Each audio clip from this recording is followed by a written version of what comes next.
আমরা নামাজটাকে হিন্দুদের পূজার সাথে মিলিয়ে নিয়েছি।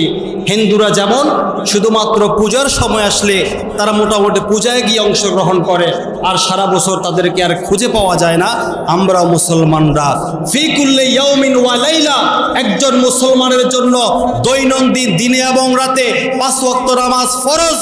সেই ফরজকে বাদ দিয়ে শুধুমাত্র শুক্রবার দিন একটু নিজের মুসলমানিত্ব টিকিয়ে রাখার জন্য জুমার দিন সে আসে।